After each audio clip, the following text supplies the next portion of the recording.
Entonces vamos a abrir nuestras Biblias, amada iglesia, en el Evangelio según San Mateo, capítulo número 1. Evangelio según San Mateo, capítulo número 1, por favor.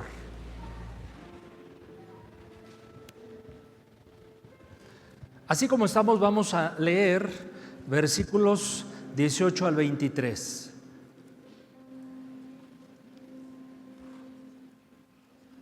Yo le animo siempre que traiga a la reunión su Biblia de papel, su ejemplar.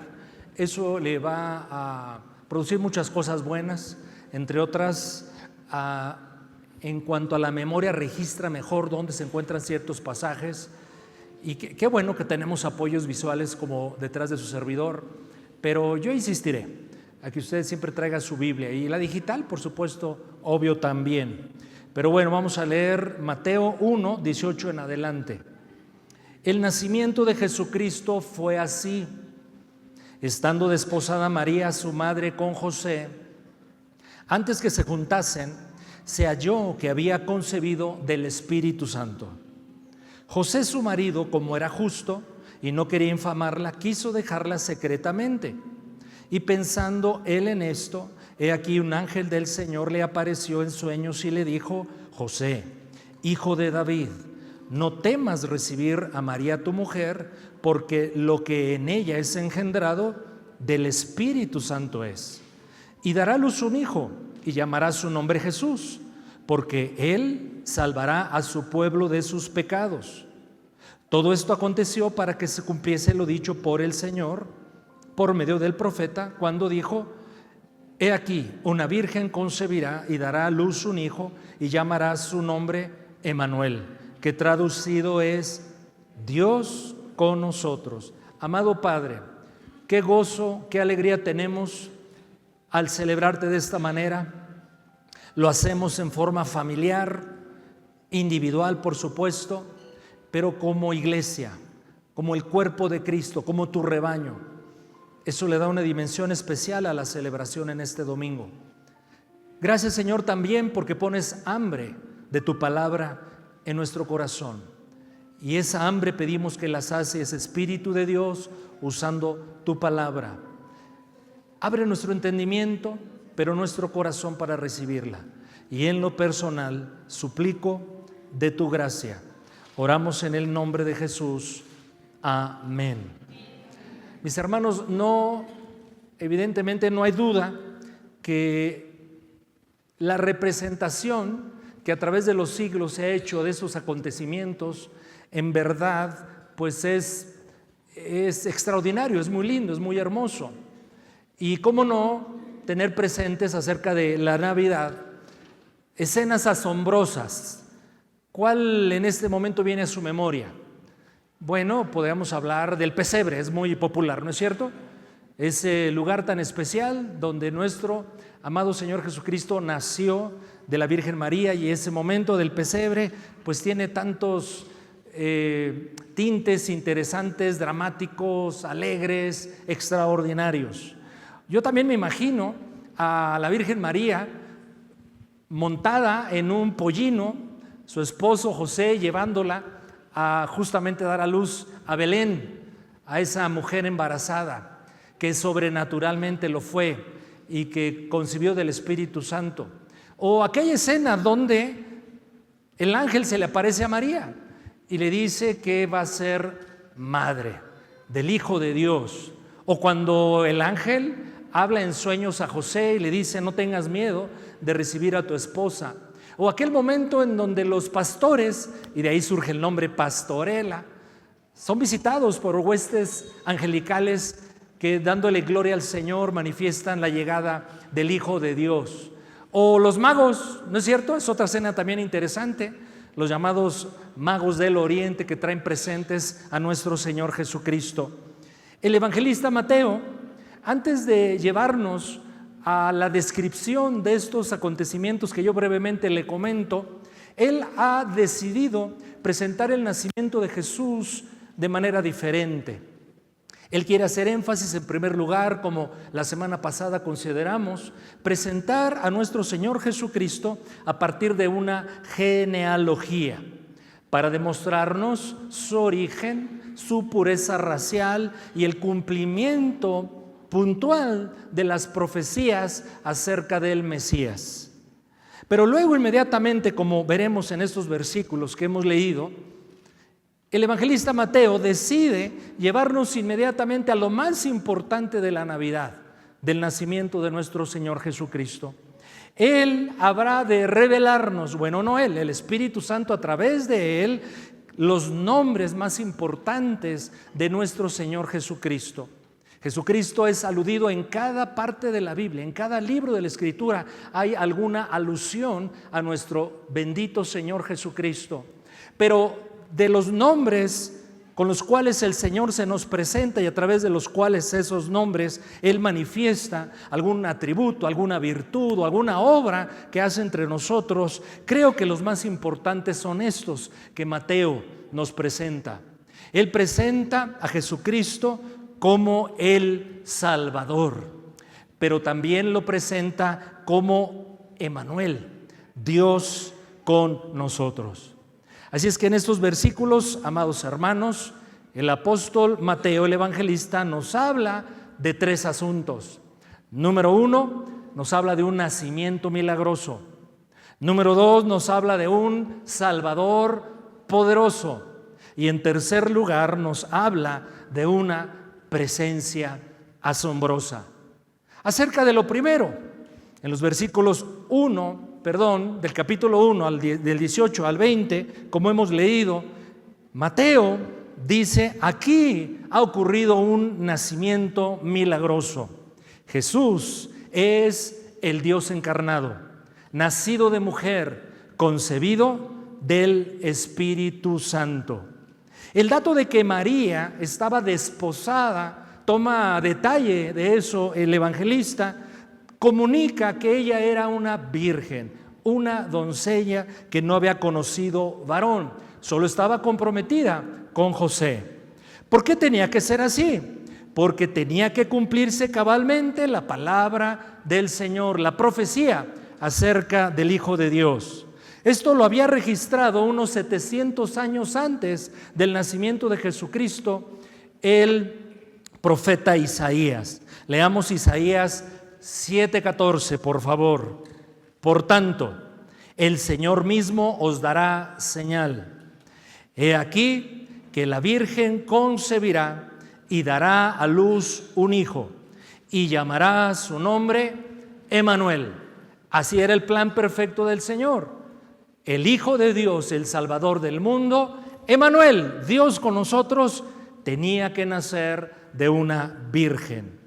Pero tenía que ser concebido del Espíritu Santo, como dice el versículo 20, dado que Jesucristo tenía que nacer sin la herencia pecaminosa de Adán. Él no podía acarrear el pecado original que todos los seres humanos tenemos, en virtud de que venimos de Adán.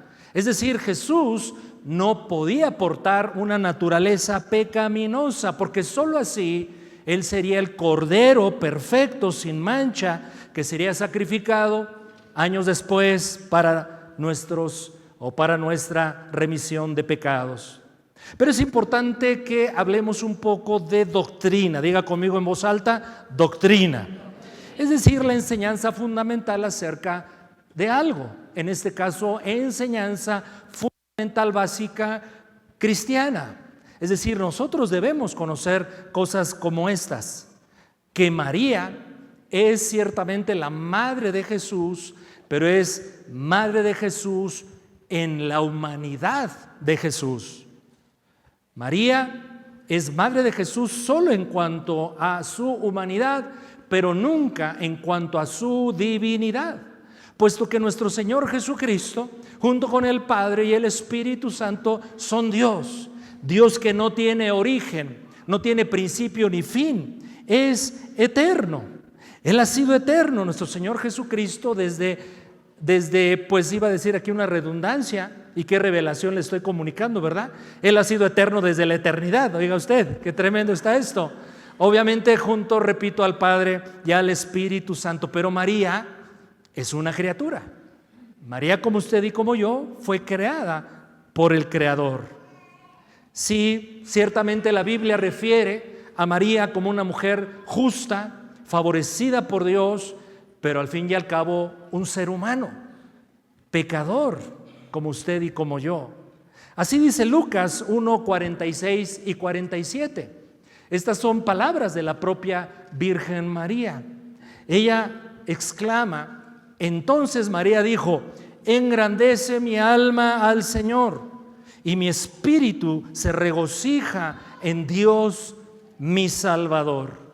Es decir, María en esta declaración reconoce que Jesús es Dios, es su Señor, pero es su Salvador. Está implícito el hecho que ella se reconoce como necesitada también de un Salvador para ser salvada de sus pecados.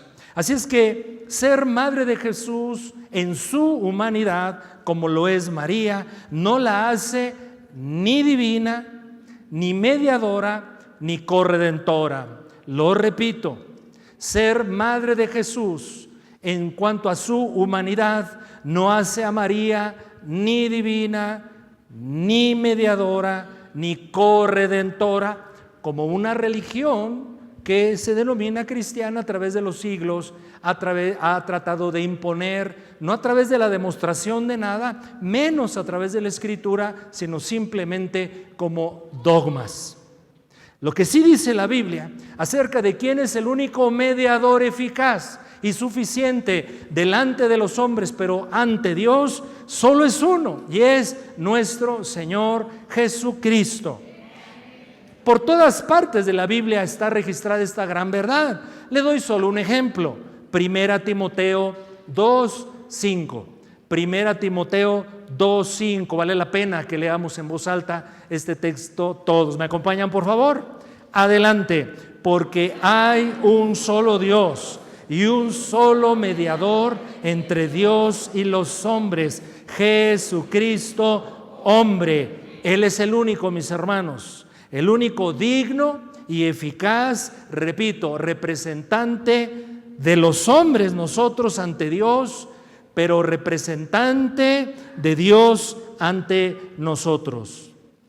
Jesús, pues, siendo Dios, nació como hombre. Aquí viene otro aspecto de doctrina cristiana básica, fundamental, acerca de la humanidad, pero al mismo tiempo divinidad de nuestro Señor Jesucristo. Jesucristo se hizo hombre, mis hermanos. No vino en condición de fantasma o un espíritu, no. Él es un ser humano nacido de mujer sin dejar de ser Dios. Y repito, para mí es menester subrayar lo siguiente: una de las doctrinas más importantes acerca de nuestro Señor Jesucristo es esta, que Jesús es verdadero Dios, pero verdadero hombre. A esto, a través de los siglos, cuando el cristianismo iba madurando en cuanto al entendimiento más profundo de las Escrituras y las implicaciones de quién es el Hijo de Dios y lo que vino a hacer entre nosotros, cuando en el tiempo, en los siglos, avanzó el conocimiento de la palabra del Señor acerca de Cristo Jesús, pues los teólogos acuñaron un término, usted lo debe saber: la unión hipostática. La unión hipostática. Probablemente usted ha oído hablar de la unión Tepito. Olvídese de eso. ¿La Biblia habla de la unión hipostática? No, no lo dice la Biblia. Pero tratan los teólogos de enseñarnos lo que significa que Dios, Jesucristo particularmente, es verdadero Dios, pero verdadero hombre. Y es que hipóstasis, de donde viene el vocablo unión hipostática, vocablo griego que significa literalmente esencia de algo, la naturaleza, la sustancia de algo. Así es que unión hipostática es el término teológico que describe que Jesucristo, lo vuelvo a decir, porque es fundamental, es plena y simultáneamente verdadero Dios y verdadero hombre.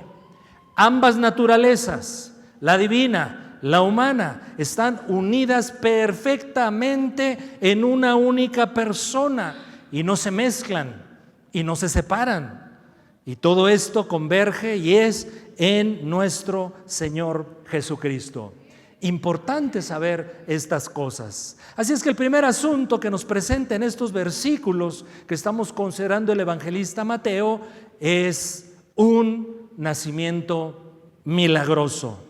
El segundo aspecto o asunto que nos presenta en esta narración el evangelista es lo siguiente: nos habla de un Salvador poderoso.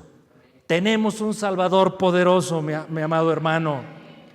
En su nombre Jesús, como escribe ahí en el versículo número 21, Mateo 1:21, en ese nombre Jesús está expresado el oficio de Jesucristo. Él es ante todo Salvador, es Señor, es el Rey, es el Redentor, pero es Salvador. Y eso estaba prometido en tantas partes de la Escritura, y es hermoso, mis hermanos, algo que nos animamos todos, es acerca de lo siguiente en cuanto a las promesas de Dios. Las promesas de Dios es algo vital que Dios nos ha revelado, porque cuando uno lee promesas, sabe quién las hizo y que las va a cumplir.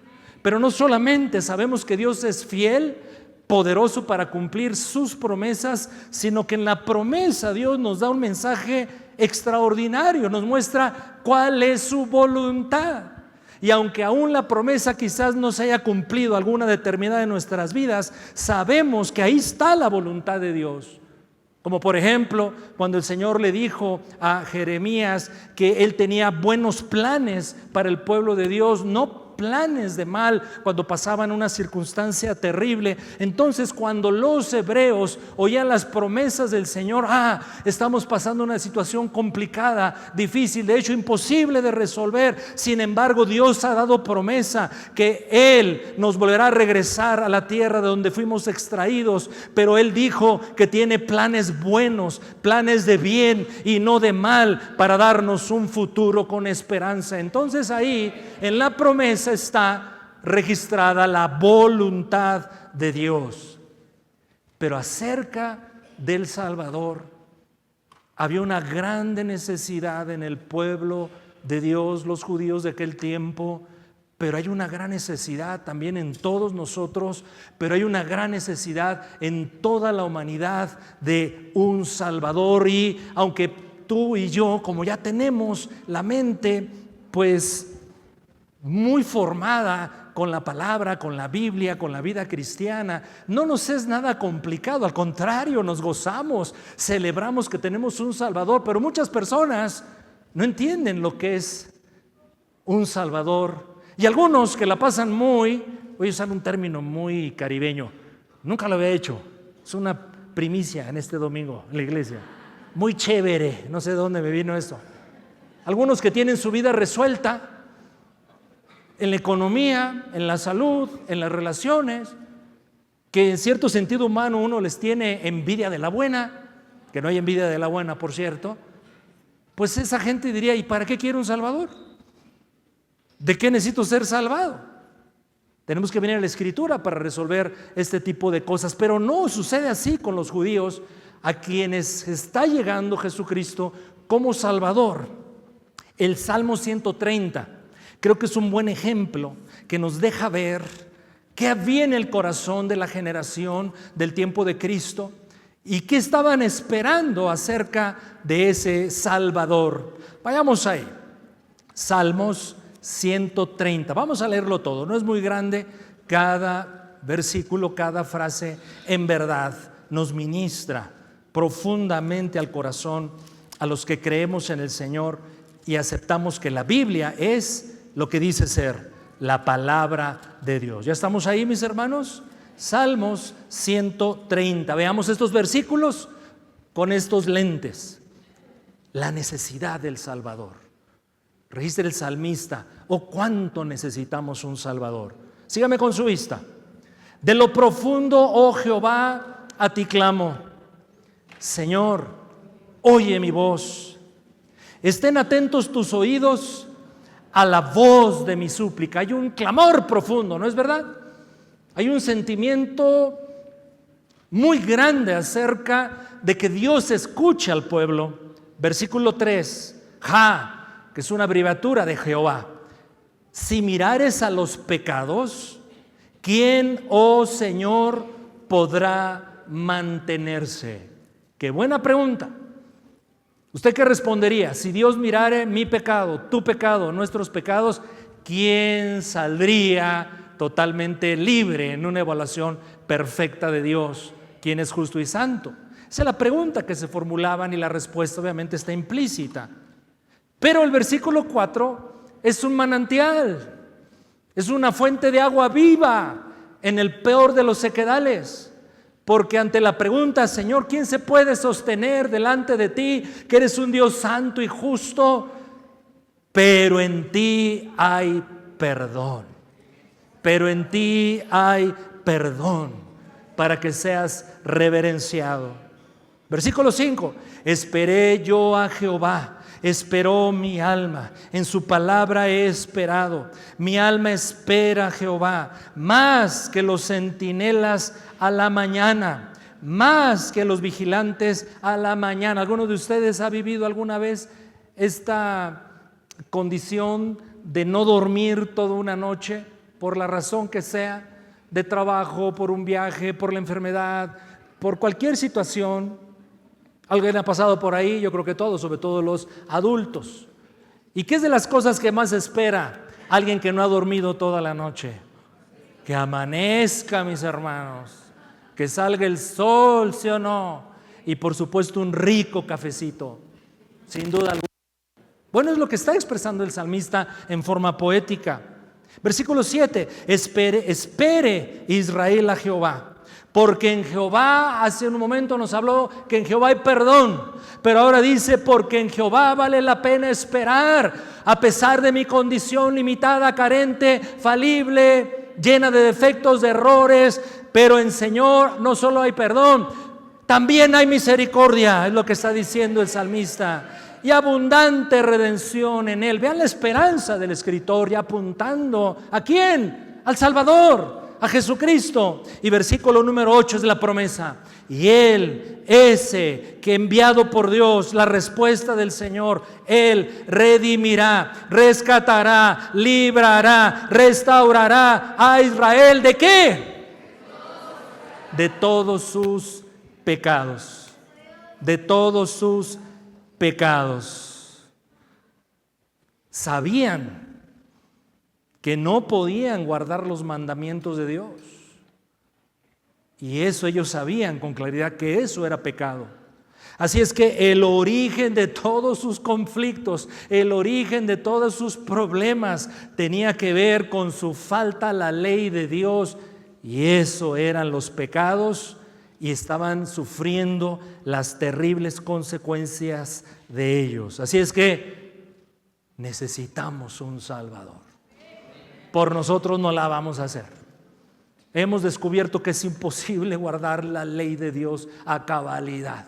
Nos equivocamos mucho y estamos sufriendo las consecuencias de nuestra rebelión a Dios. ¿Quién, diría aquel profeta Chapulín Colorado, quién podrá defendernos?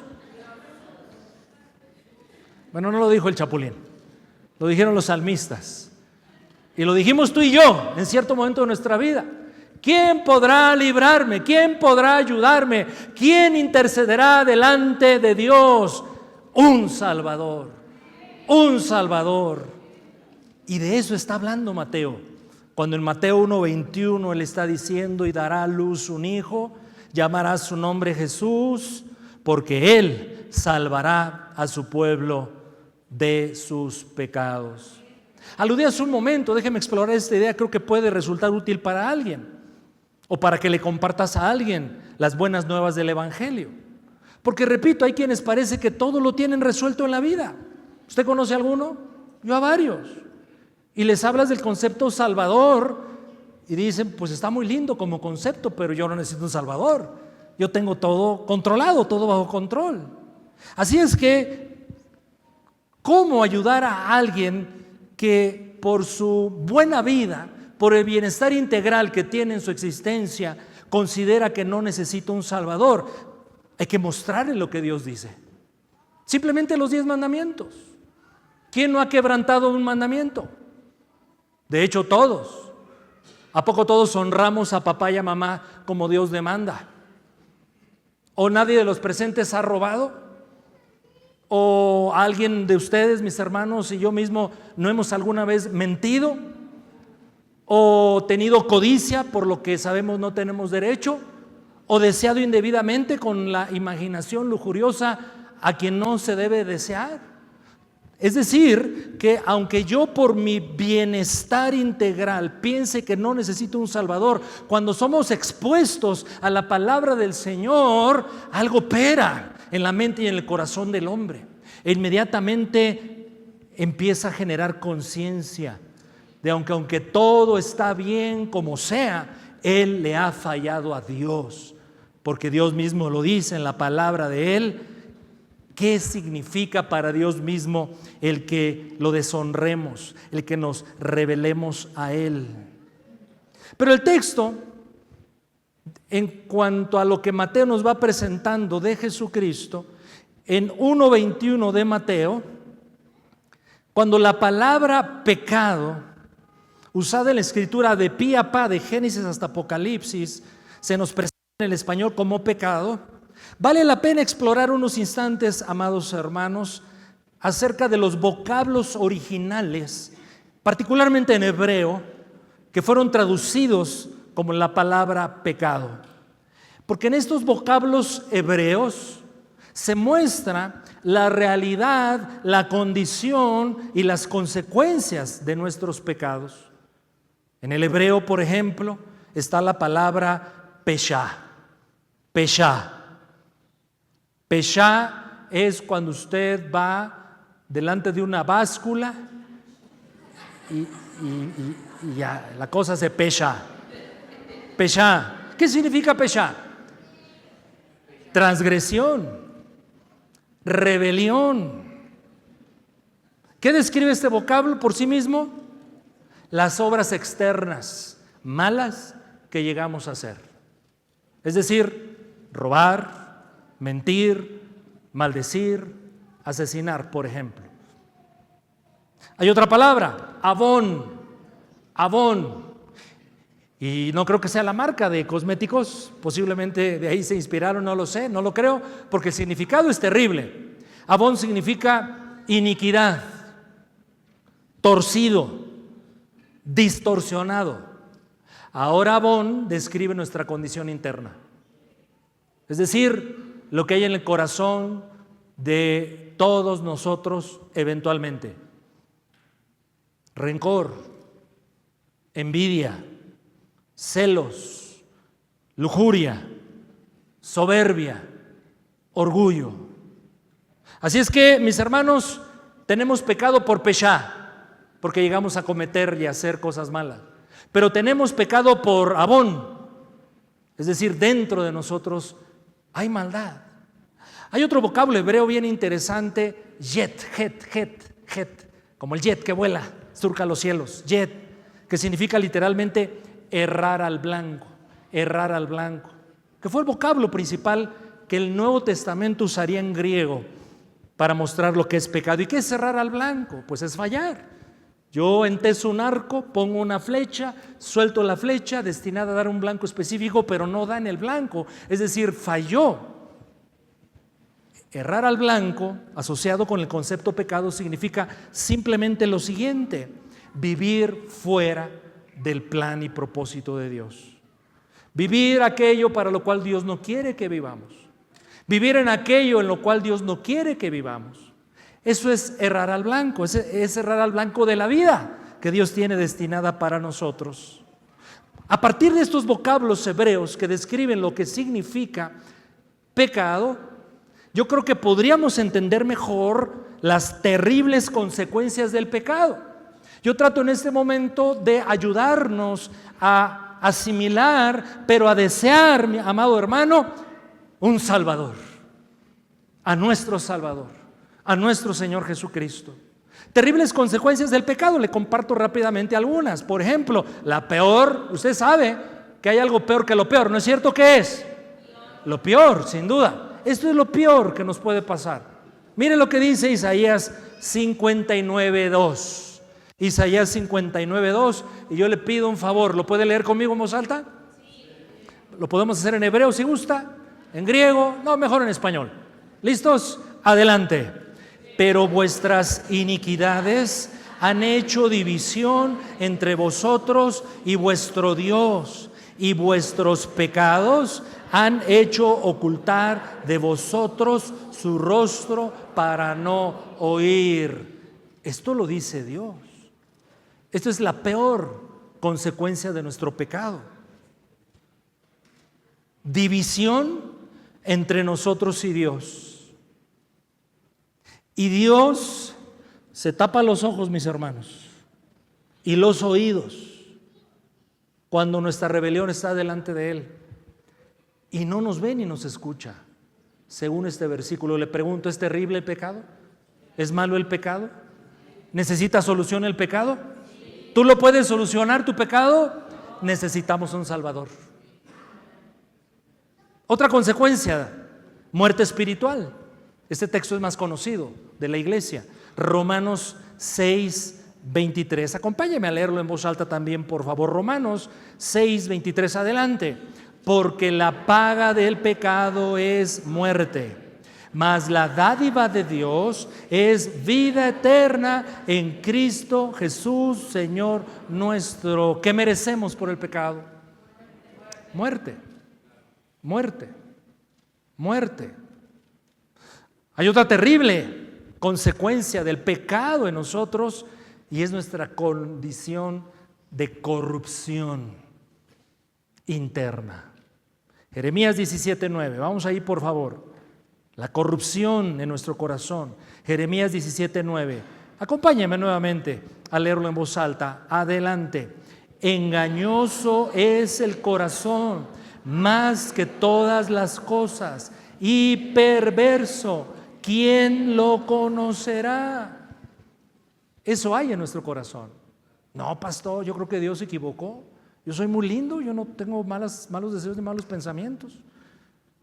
Y mi hijito y mi hijita menos, ustedes si los conocieran, son las mejores personas del universo. No, mis hermanos, esta es la radiografía espiritual que Dios a través de su palabra nos hace a todos. Le pregunto, ¿son terribles las consecuencias del pecado?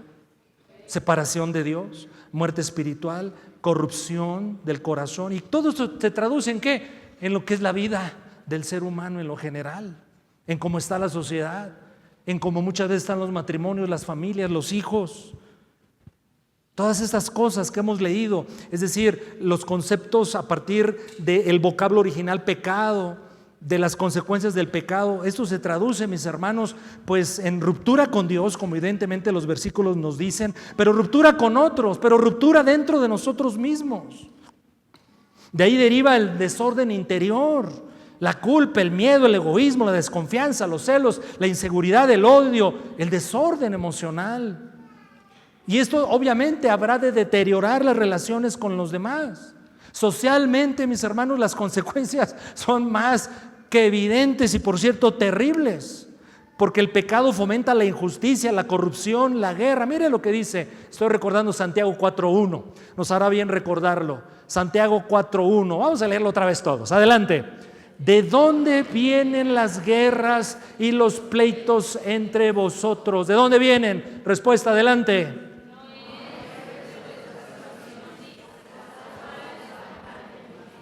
Entonces el origen de los conflictos con otros, ¿dónde está? Acá. Lo dice el versículo con claridad. Nuestras pasiones que combaten en nuestros miembros, de ahí viene el problema. Recuerdo que cuando el apóstol Pablo está diciéndonos, ahí en Efesios, no lo busque, hablando del concepto de guerra espiritual, de la armadura de Dios, él nos dice, no tenemos lucha contra carne y sangre, sino contra, y habla de los poderes espirituales terribles. Es decir, que dentro de las personas está operando una influencia demoníaca, no siempre, no en todos, pero ahí está la operación como sea. Pero hay algo más poderoso y trascendente y profundo que rompe las relaciones con otros, que nos llevan a ofender a otros, a abusar de otros o que otros lo hagan con nosotros. Y aquí lo dice claramente, ¿de dónde vienen las guerras, los pleitos entre ustedes? De sus pasiones que están en sus miembros. Y además, el pecado tiene otra consecuencia, la salud física. Cuando se prolonga en el tiempo la amargura, el enojo, el rencor, ¿qué pasa con nuestra salud? Se empieza de alguna manera a deteriorar. Además, el rostro lo refleja, ¿sí o no? En contraposición, la Biblia dice, el corazón alegre, ¿qué hace el corazón alegre? Hermosea el rostro, y no puede haber corazón más alegre en un ser humano que aquel en el cual habita el Hijo de Dios. Así es que se nota, dile al que está a tu lado, voltea a ver al que está a tu lado, ayúdame, dile al que está a tu lado, se ve, se siente cuando Cristo está presente. Y lo contrario también, y la ausencia de Cristo también, sin duda alguna. Estos pasajes que hemos considerado, mis hermanos, nos deja ver que el pecado no es solo algo que hacemos, es algo que gobierna el corazón. Y de hecho Dios no quiere, mis amados hermanos, solo conductas correctas. Qué bueno, sería el objetivo. No, Dios lo que quiere es cambiar nuestro corazón, transformar nuestro corazón. Que Cristo verdaderamente y su Espíritu Santo y el poder de la palabra y el Espíritu, ya lo dije, ahora el Espíritu Santo gobierne nuestro corazón, porque de la abundancia del corazón habla la boca, y de la abundancia del corazón, se lo digo yo por implicación, surgen todos nuestros actos. Le vuelvo a preguntar, ¿necesitamos un Salvador? Necesitamos al Salvador. Lo hermoso que este Salvador nos revela la Escritura, Jesucristo vino a salvarnos de la culpa, castigo y dominio de estos terribles pecados a los cuales se ha aludido en los últimos minutos. Esa es la grandeza de nuestro Salvador. Y por eso el evangelista Mateo toma la decisión, antes de describir lo hermoso que son los cuadros de los eventos de la Navidad acerca de nuestro Señor Jesucristo, él considera que inmediatamente el lector de aquel tiempo y de ahora, el que escuche el mensaje del Evangelio, debe saber que necesita un Salvador que le quite la culpa, la condena, el castigo, pero el poder de su pecado. Y eso es, mis hermanos, los que nos dará verdadera libertad y nos posicionará en el lugar donde podemos recibir y disfrutar todas las riquezas que Dios nos da a través de nuestro Señor Jesucristo. Pero hay un tercer asunto del cual nos habla Mateo en su Evangelio. Y él nos habla en tercer lugar de una presencia asombrosa. Una presencia asombrosa. Versículo 23, Mateo 1:23. He aquí una virgen concebirá y dará a luz un hijo y llamará su nombre Emmanuel, que traducido es Dios con nosotros. Mientras el nombre Jesús, que significa literalmente Salvador o Dios salva, mientras el nombre Jesús comunica lo que Dios hace, salvar, Emmanuel comunica quién es Dios y dónde está Dios. Emmanuel nos dice eso. Comienza diciendo, ¿quién? Dios. ¿Quién? Dios. ¿Quién? Dios. ¿Qué con Dios? Dios con nosotros. La Biblia nos enseña que Dios estuvo en el Edén con Adán y Eva. Se manifestó su presencia en el tabernáculo que erigió Moisés en el desierto. Toda vez que Salomón construyó aquel glorioso templo, ahí estaba la presencia de Dios. Pero mire lo que dice la Escritura: oh glorioso evangelio de nuestro Señor Jesucristo, que a todos aquellos que estamos en Él, en Cristo, amados, hay una realidad que nos impacta, pero que yo espero nos gobierne, que yo espero esta realidad nos dirija, nos consuele, nos nutra, nos bendiga, porque así es el significado de Dios con nosotros. Mire cómo dice Juan 1:14 acerca de la realidad que Jesús, el Hijo de Dios, el Dios hecho carne, habita entre nosotros. Juan 1:14, y aquel verbo, ¿quién es el verbo? El Logos, la palabra eterna, Jesucristo. Aquel verbo fue hecho carne y habitó ¿en dónde? ¿Habitó dónde? ¿Pero dónde habita? ¿Pero dónde está ahora? Entre nosotros. Y vimos su gloria, gloria como del unigénito del Padre. Y ese Hijo de Dios, ese Emmanuel, Dios con nosotros, ha venido lleno de gracia, pero de verdad. Él es Emmanuel, Dios con nosotros, Emmanuel. Pues pienso que es la esencia de la Navidad, pero es la esencia y el corazón de nuestra fe. Porque aunque el cristianismo se conforma con una serie de fundamentos de conocimiento bíblico, obviamente, que forma una estructura, lo cual llamamos doctrina, y es esencial, fundamental que tú y yo la conozcamos y a través de los tiempos o del desarrollo de nuestra vida cristiana dominemos cada vez más, cada vez más, cada vez más. Aunque eso es glorioso y necesario conocer mejor y más doctrina cristiana, a final de cuentas, mis hermanos, el cristianismo se puede reducir en esta gran idea. Ser cristiano es tener una relación viva, genuina, auténtica, dinámica con una persona, y esa persona es el Hijo de Dios. Por eso, Emmanuel, Dios con nosotros. Una comprensión, pienso, de esta verdad y la experiencia cotidiana de esta verdad, Dios con nosotros, debiera cambiar nuestra existencia, presente obviamente, pero eterna. Dios con nosotros, así llamarás a ese niño: Jesús, Salvador, pero Emmanuel, Dios con nosotros. Así lo llamarás, porque los nombres en la Biblia comunican más que un sonido, comunican carácter, a veces destino y propósito, a veces misión. Los nombres bíblicos son muy importantes. Cuando dice Isaías 9:6, creo que es un texto que la iglesia también podemos leer al unísono todos, porque es glorioso. Isaías 9:6. Ahorita que aparezca en pantalla. Ya se les trabó ahí el texto. Bueno, yo lo voy leyendo. Isaías 9:6. Porque un niño nos es nacido, hijo nos es dado, y el principado sobre su hombro.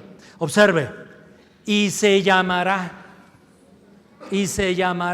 su nombre admirable, consejero, Dios fuerte, Padre eterno, príncipe de paz. Jesús es todas estas cosas. Su nombre incluye, integra y comunica todas estas realidades. Lo que aquí dice el texto es que Jesucristo es todo esto, sin lugar a dudas, mis hermanos. Pero me llama la atención que este versículo comienza diciendo: porque un niño nos es nacido. Es decir, el admirable consejero, Dios fuerte, Padre eterno, príncipe de paz, vino como niño, se presentó como un bebé. Jesús fue un niño, como todo niño es, frágil, dependiente, inocente, vulnerable. Así decidió presentarse nuestro Señor Jesucristo. A los seres humanos nos encanta, déjeme usar una palabra bien elocuente, a los seres humanos nos encanta apantallar a los demás, llamar la atención hacia nosotros, hacia nuestras virtudes, que nos reconozcan, de ser posible que nos aplaudan. No hizo eso Dios cuando vino a la tierra. Él se presentó en calidad de niño, de bebé. Nació de una virgen que nadie conocía, de un sencillo carpintero que pocos conocían, en un pesebre, en un lugar donde comen animales. Pero ¿por qué Dios, el infinito, el eterno, el que Isaías ha presentado como admirable consejero, Dios fuerte, Padre eterno, príncipe de paz, decidió presentarse así a los seres humanos? Observen entonces, amados, la maravilla de su condescendencia, lo glorioso de su indulgencia. Oh, qué deferencia nos hace Dios el Creador, cuánta benevolencia de nuestro Dios hacia nosotros sus criaturas. El que tiene brazos poderosos como nadie decide voluntariamente colocarse, descansar en los brazos de una sencilla mujer, una de sus criaturas. ¿Qué más buena voluntad puede mostrarnos Dios a los seres humanos? Es como venir ya no en son de guerra, que tendría derecho, es como venir con una banderita blanca de paz a nosotros. Por eso a mí me cuesta tanto trabajo, se lo confieso. No puedo entender cómo se puede rechazar a un Dios como este. ¿Qué más cercano puede ser Dios? ¿Qué más puede hacer por nosotros que en su inicio de vida terrenal, en la ejecución de esa misión de nuestro rescate, decide presentarse igual que tú y yo? Tuvo carne, sangre, huesos, mente, corazón, alma, memoria, imaginación, sentimientos. Todo lo que hace a un hombre, Jesús lo tuvo. ¿Qué mensaje? ¿Qué acercamiento? ¡Cuánta consideración! No lo merecemos, nadie lo merece. Y sin embargo, cuánto respeto a nuestra dignidad del Hijo de Dios. Y otra vez lo tengo que decir, pero esto es un desahogo nada más, para que ore por mí. Me cuesta trabajo que se rechace a un Dios de esta calidad,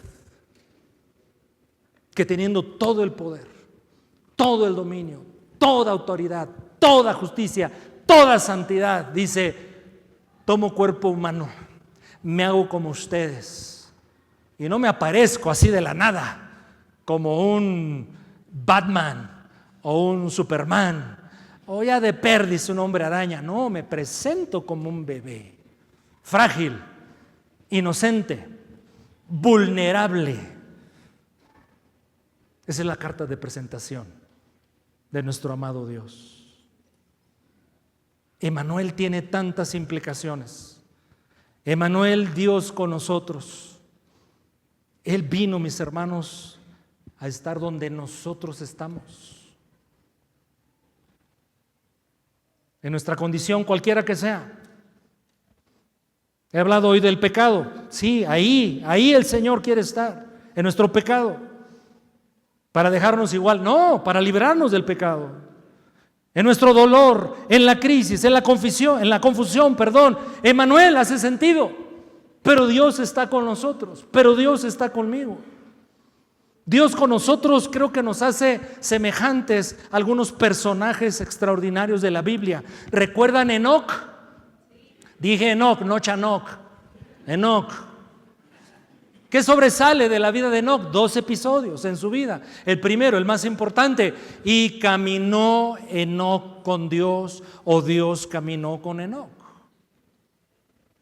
Y si Dios es con nosotros, tú y yo también podemos caminar con Dios. Claro, es una de las glorias del cristianismo, es una de las glorias de los hijos de Dios, que podemos caminar con Dios. ¿Y qué fue lo segundo que le ocurrió a Enoc?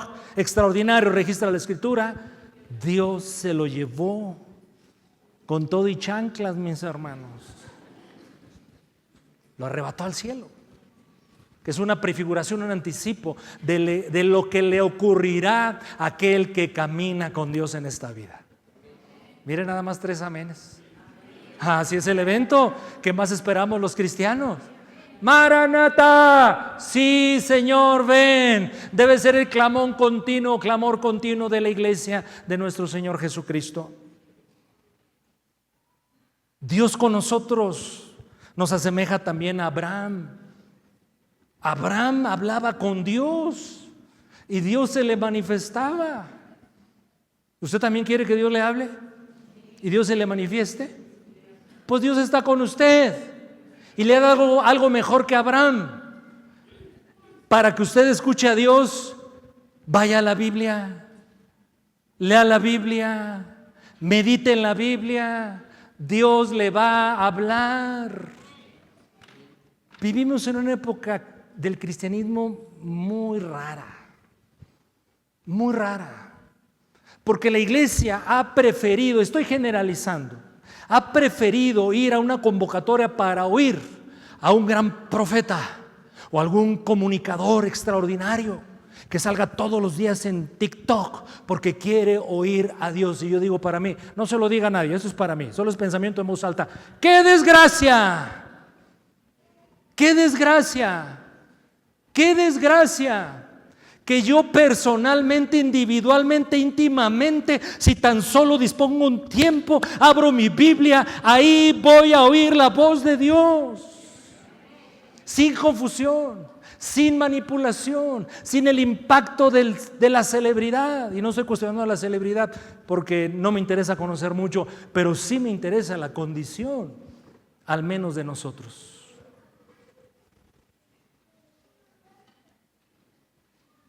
Y vengo a que oren por mí, porque el evento es, no lo digo en forma peyorativa, créanmelo, pero sí descriptiva: noche profética.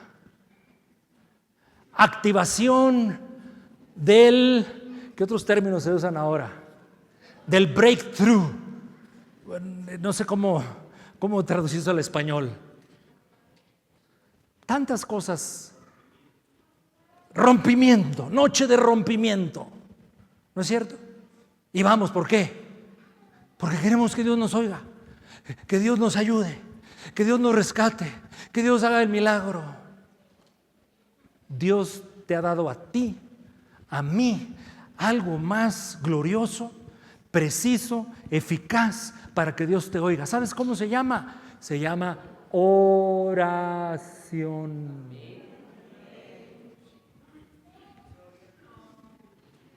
Yo por eso aquí siempre traigo mi rosario. Miren, aquí se lo voy a enseñar. No se crea, los que no me conocen, estoy bromeando. Así es que Dios con nosotros, mis hermanos, me hace mejor que Enoc. Puedo caminar con Dios, me hace mejor que Abraham, porque puedo hablar con Dios, pero Dios oye mi oración. Dios con nosotros es maravilloso. Yo llegaría a 3 conclusiones finales. Diga conmigo, ay, gracias, pastor. 1, si Dios es con nosotros, déjeme personalizarlo. Si Dios es contigo, si Dios es contigo, vive con confianza. No seas presa de la ansiedad. Si Dios es contigo, sonó así como a misa. No, así como que dije algo y ustedes, ruega por nosotros, así me sonó.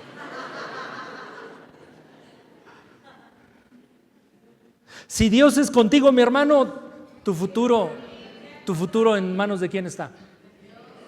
De Dios. De Dios.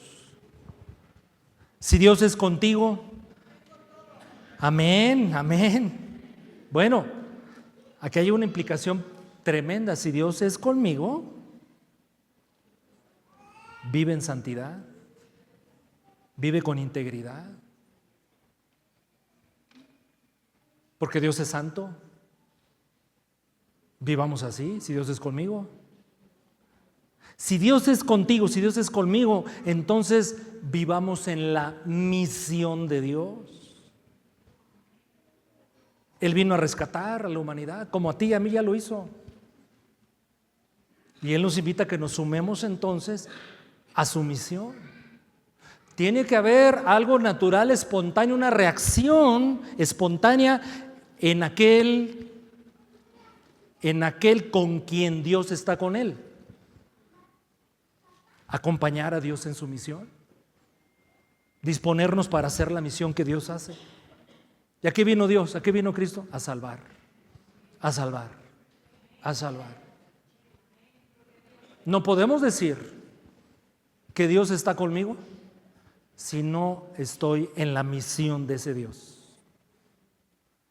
Porque Mateo comienza su evangelio diciéndonos, Emanuel, capítulo 1, Dios con nosotros. Pero al final del evangelio, los últimos versículos dijo, Mateo registró acerca de Jesús: he aquí, yo estoy con vosotros todos los días hasta el fin del mundo.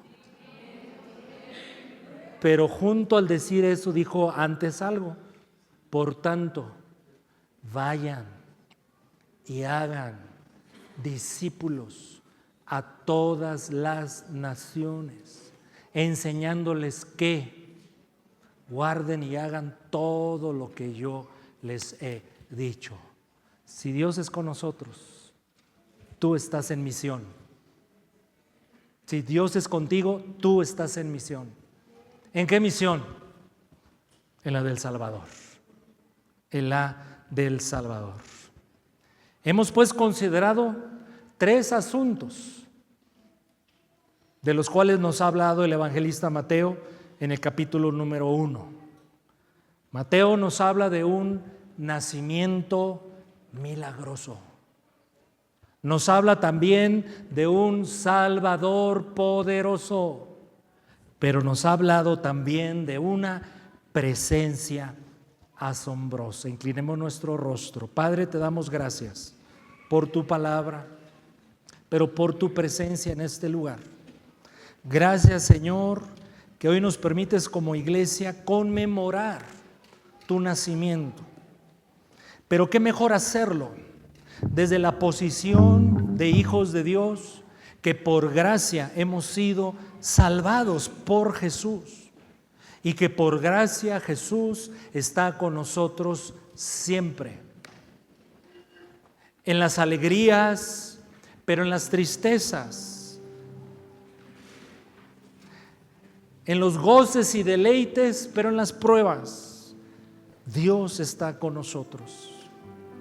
Te bendecimos por esto, Señor, amado Jesús.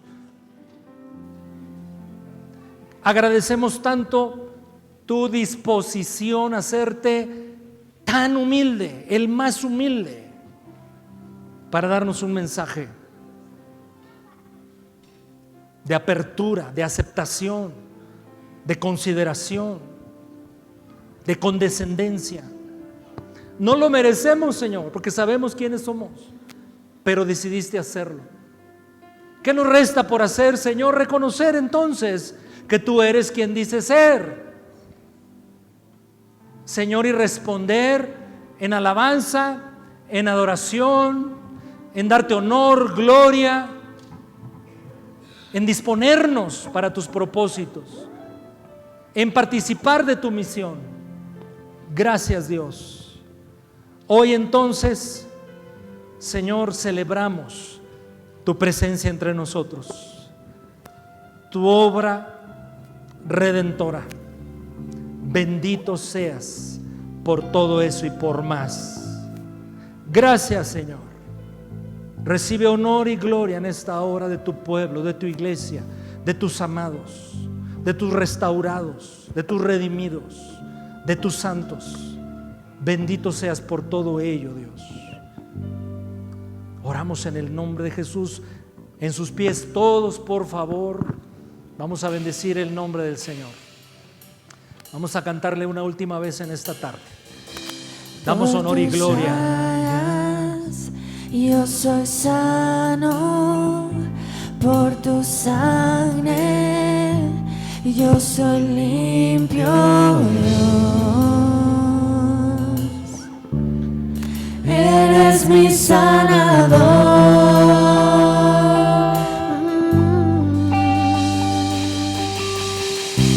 De cenizas me levantaste, de tinieblas me rescataste, Dios.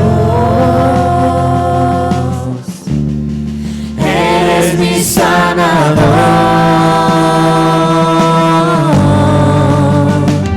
Por tu muerte tengo vida, moraré contigo para siempre. Eres mi sanador, mi libertador. Venciste en esa cruz,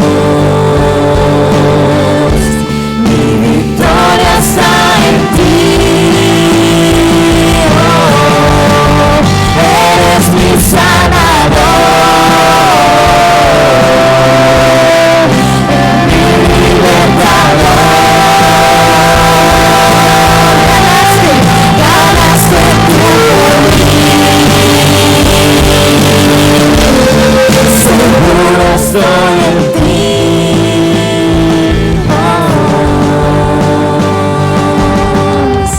De las cenizas me levantaste, de tinieblas me rescataste, Dios. Eres mi sanador. Y por tu muerte tengo vida, moraré contigo para siempre. Eres mi sanador, mi libertador. Venciste en esa cruz, mi victoria está en ti. Oh, eres mi sanador,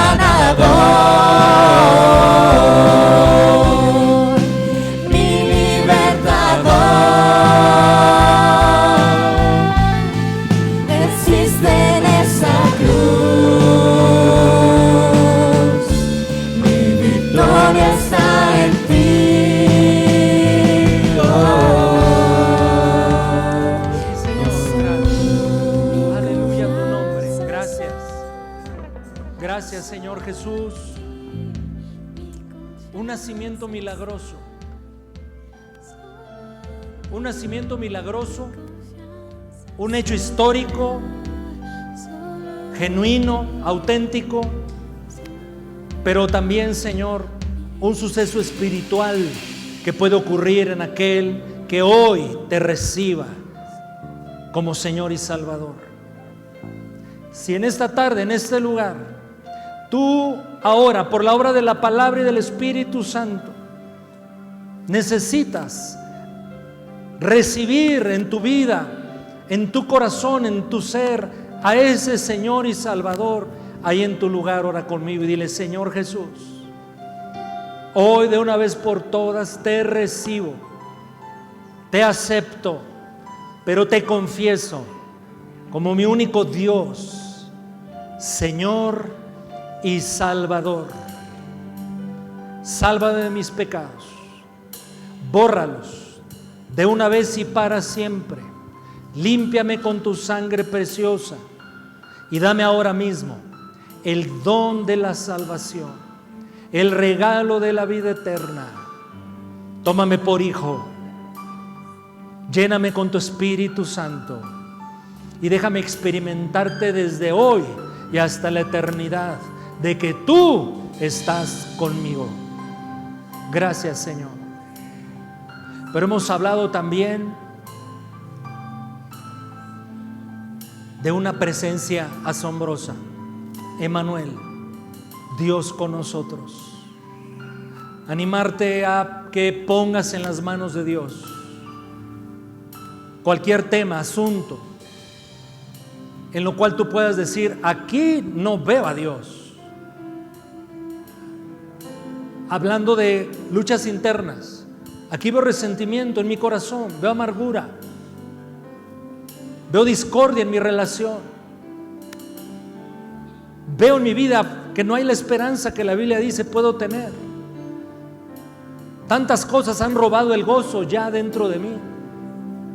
Pero Señor, yo te suplico, te ruego en esta tarde, abre mis ojos espirituales, mis oídos espirituales, para verte, para experimentarte en medio de mí y de lo que me rodea, porque tú has dicho que eres Dios conmigo, que eres mi Emmanuel, Dios conmigo. Sí, Señor, en tus manos descanso, en tus manos rindo, entrego lo que no viene de ti, lo que quizás mi rebelión, mi descuido me ha traído, pero hoy, Señor, suplico una gracia especial sobre mi vida, y donde no hay paz, tráela tú ahora, Señor, y donde el gozo se fue, renuévalo, Señor. Y aquello que robó mi esperanza, hoy te pido la quites de mi vida y me dejes ver mi futuro y mi presente también, como tú lo dices en tu palabra que es. Sí, Señor, te lo pedimos en el nombre poderoso de Jesús, y la iglesia decimos amén y amén.